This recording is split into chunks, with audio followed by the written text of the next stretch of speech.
governance atau tata kelola pemerintahan yang baik. Tata kelola pemerintahan yang baik adalah suatu penyelenggaraan manajemen pembangunan yang solid dan bertanggung jawab yang sejalan dengan prinsip demokrasi dan pasar yang efisien. Definisi tata kelola pemerintahan atau lebih dikenal dengan good governance, secara pengertiannya adalah segala sesuatu yang terkait dengan tindakan atau tingkah laku yang bersifat mengarahkan, mengendalikan, atau mempengaruhi urusan publik untuk mewujudkan nilai-nilai tersebut dalam kehidupan sehari-hari. Menurut Dr. Sedarmayanti PT Mandar Maju 2003, good governance tidak hanya sebatas pengelolaan lembaga pemerintahan, namun menyangkut semua baik lembaga pemerintahan maupun non-pemerintahan. Menurut Mardiasmo tahun 1999, good governance adalah suatu konsep pendekatan yang berorientasi kepada pembangunan sektor publik oleh pemerintahan yang baik. Konsep good governance melalui paradigma good governance sebagai alternatif penyelenggaraan pemerintahan, potensi masing-masing stakeholders dapat diaktualisasikan dalam mengatasi berbagai permasalahan dan kendala yang dihadapi daerah dalam pelaksanaan otonomi daerah sebagaimana tertuang dalam Undang-Undang Nomor 32 Tahun 2004 tentang Pemerintahan Daerah. Sehingga perlu dijamin perkembangan kreativitas dan aktivitas yang mengarah pada peningkatan kesejahteraan masyarakat, demokratisasi, serta kemandirian daerah.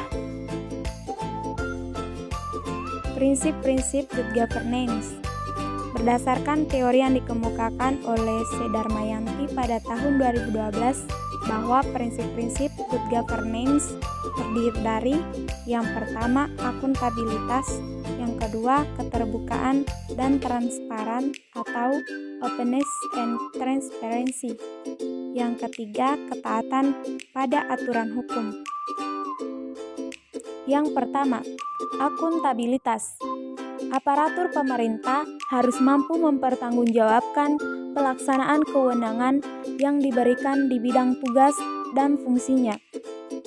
Aparatur pemerintah harus mempertanggungjawabkan kebijaksanaan program dan kegiatannya yang dilaksanakan atau dikeluarkannya, termasuk pula yang terkait erat dengan penyandanggunaan ketiga komponen dalam birokrasi pemerintahan, yaitu kelembagaan atau organisasi, ketatalaksanaan, dan sumber daya manusia.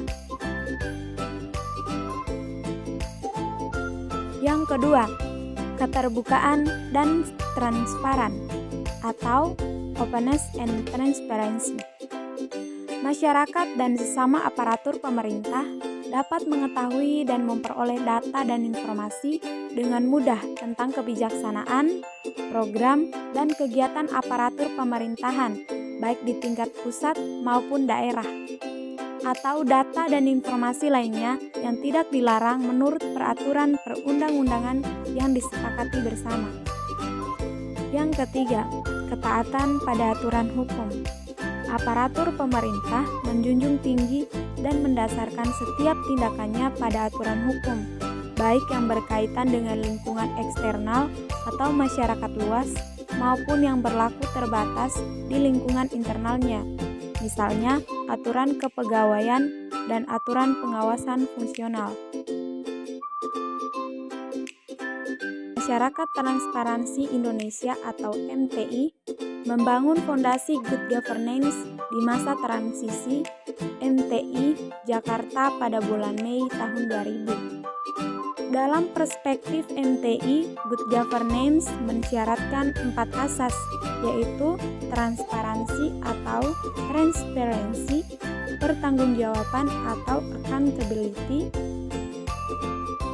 kemudian kewajaran atau kesetaraan atau fairness, dan kesinambungan atau sustainability dengan pengertian sebagai berikut. Yang pertama, transparansi, bermakna tersedianya informasi yang cukup, akurat, dan tepat waktu tentang kebijakan publik dan proses pembentukannya. Dengan ketersediaan informasi seperti itu, masyarakat dapat ikut sekaligus mengawasi sehingga kebijakan publik yang muncul bisa memberikan hasil yang optimal bagi masyarakat, serta mencegah terjadinya kecurangan dan manipulasi yang hanya akan menguntungkan salah satu kelompok masyarakat saja secara tidak proporsional. Yang kedua, akuntabilitas, yang bermakna pertanggungjawaban dengan menciptakan pengawasan melalui distribusi kekuasaan pada berbagai lembaga pemerintah, sehingga mengurangi penumpukan kekuasaan sekaligus menciptakan kondisi saling mengawasi. Lembaga pemerintahan yang dimaksud adalah yang pertama lembaga eksekutif, yaitu presiden, wakil presiden, dan kabinetnya.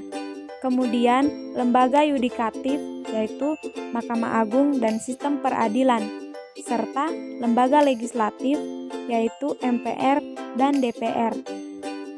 Selain itu, peranan pers yang semakin penting dalam fungsi pengawasan ini menempatkannya sebagai pilar keempat.